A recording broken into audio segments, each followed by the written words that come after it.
Bonjour à tous, c'est Quabidule35 et aujourd'hui on se retrouve pour une nouvelle vidéo tuto sur l'ouverture de la truite. Alors, on m'a posé pas mal de fois cette question, c'est qu'est-ce que c'est ton montage pour l'ouverture de la truite, comment tu pêches, quel appât naturel tu utilises, est-ce que tu fais l'ouverture en première catégorie, au leurre, etc. Et donc je vais vous faire une vidéo pour vous présenter moi mon montage le jour de l'ouverture. C'est quelque chose de tout à fait basique vu qu'en fait l'ouverture je la fais en deuxième catégorie et donc je suis obligé de pêcher aux appâts naturels. J'ai choisi de pêcher classiquement, hein, comme le faisait mon grand-père, avec un ver de terre et un bouchon, rien de plus compliqué. Donc au niveau de la canne, j'utilise une canne qui fait entre 5 et 15 grammes de puissance pour une longueur de 2,70 m.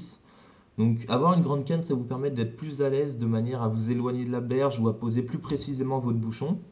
Après, c'est un choix personnel. Les cannes courtes, c'est plus fait pour la pêche au leurre, mais si vous êtes dans des tout petits ruisseaux, pêcher avec une très grande canne, c'est pas évident non plus. Voilà. Au niveau du moulinet, un moulinet de puissance entre 1500 et 2500, ça va très bien, hein. Pas la peine de monter au-dessus, vu que de toute façon, vous n'allez pas remorquer un tank. Pour le bouchon, alors le bouchon, j'utilise des bouchons qui font entre 3 et 4 grammes. C'est des petits bouchons Axo. Rien d'exceptionnel non plus, mais c'est des petits bouchons qui vont bien. Généralement, je les laisse comme tels, mais des fois ça m'arrive en fait, vous voyez, quand ils s'abîment, de leur mettre un coup de vernis encore une fois en bas de manière à les rendre un petit peu plus solides parce qu'ils sont quand même assez fragiles. L'avantage de ce bouchon en fait, c'est que le dessus est tout orange et donc quand vous faites l'ouverture tôt le matin ou des fois vous faites un coup du soir, ça vous permet de bien voir le bouchon. Voilà. Après, c'est des bouchons qui sont relativement discrets vu que le dessous est vert, mais je pense que la truite regarde plus le ver de terre que le bouchon. Au niveau de la plombée, je suis une plombée qui est vraiment basique de chez basique. Je mets simplement une chevrotine. Donc la chevrotine, c'est des chevrotines Monnerie Pêche de 2 grammes. Alors pourquoi 2 grammes alors que j'ai un bouchon de 4 grammes ou de 3 grammes? Ça va me permettre en fait d'avoir une marge et de pouvoir mettre un gros steak, un gros ver de terre pour la truite. Parce que si je mettais 4 grammes de plomb pour un bouchon de 4 grammes, je risquerais en fait en mettant un gros verre de faire couler tout seul le bouchon et donc ça aurait aucun intérêt. Donc avec 2 grammes, ça me laisse 1 gramme de marge quand je pêche avec un bouchon de 3 grammes, là comme ici, et 2 grammes quand je pêche avec un bouchon de 4 grammes. Donc ça me permet vraiment de mettre un gros verre si j'ai besoin. Et généralement les truites de bassine comme il y a par chez moi, elles tirent comme des folles sur le bouchon et la résistance que le bouchon oppose, elles s'en foutent quoi, elles le remarquent même pas. Après, je mets un émerillon pour terminer le corps de ligne. Donc un émerillon, donc là en l'occurrence c'est des émerillons triple baril. Alors l'avantage c'est que ça tourne un petit peu mieux qu'un émerillon classique, mais un émerillon classique peut tout à fait faire l'affaire. Généralement moi je les aime bien parce qu'ils sont noirs et comme les truites de bassine sont totalement stupides, quand elles voient un émerillon classique argenté, en fait elles viennent le prendre. Donc c'est débile mais ça vous fait des fausses touches et ces poissons ils sont pas fichus d'attaquer le verre au lieu d'attaquer l'émerillon.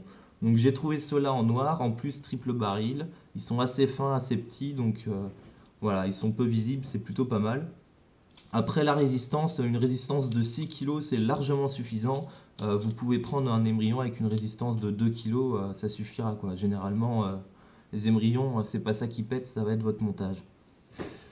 Ensuite, pour le bas de ligne, le bas de ligne, en fait, j'utilise des bas de ligne tout faits. Alors, bon, là, les marques, c'est VMC et Sully, je crois. Ça n'a pas d'importance. L'important, ça va être la taille de l'hameçon. Alors, comme je pêche au verre, moi, j'utilise des hameçons qui font entre 10 et 5. Donc 5 quand j'utilise par exemple des gros vers canadiens, des gros vers tête noire, choses comme ça. Et 10, 10 ou 8 quand je vais utiliser par exemple des vers d'Honduras, des vers un petit peu, les vers moyens, ce qu'on appelle les petits vers, choses comme ça. En plus, un hameçon 8, ça vous permet de mettre une teigne si vous avez ça sous la main. Enfin voilà, c'est assez, on va dire que c'est assez polyvalent. Les bas de ligne, ils sont en 20 centièmes, donc c'est relativement solide, vous n'avez rien à craindre. Après, c'est la longueur du bas de ligne qui va jouer un petit peu. Moi, j'aime bien utiliser des bas de ligne relativement longs.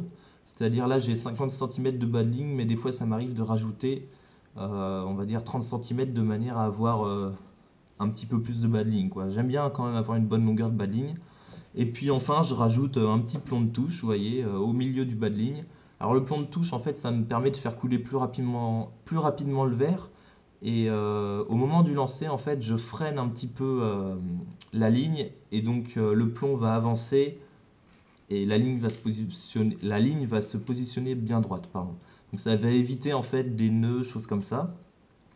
Encore une fois, au niveau des plombs, moi j'en mets pas beaucoup parce que généralement les truites de bassine, aussi stupides qu'elles sont, bah, elles viennent attaquer vos chevrotines quand elles sont trop voyantes.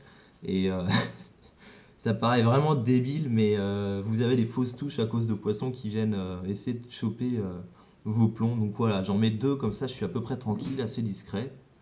Et puis voilà. Pour ce qui est des verres, bah, je vais pas vous présenter des verres aujourd'hui. Enfin, je pense que vous voyez à quoi ça ressemble. Si vous devez en acheter dans le commerce, moi j'aime bien utiliser donc les verres canadiens, les gros verres classiques. Pas évident à accrocher à l'hameçon. Si vous avez une aiguille à locher, ça peut être pas mal. Ça vous permet de les mettre bien proprement. Et puis sinon, bah, vous avez tout ce qui est verre moyen, verre d'Endurance et compagnie. Ça c'est assez sympa aussi. Euh, pour l'ouverture, vous pouvez aussi utiliser les pattes, mais moi j'aime pas trop. Je trouve ça pas super efficace.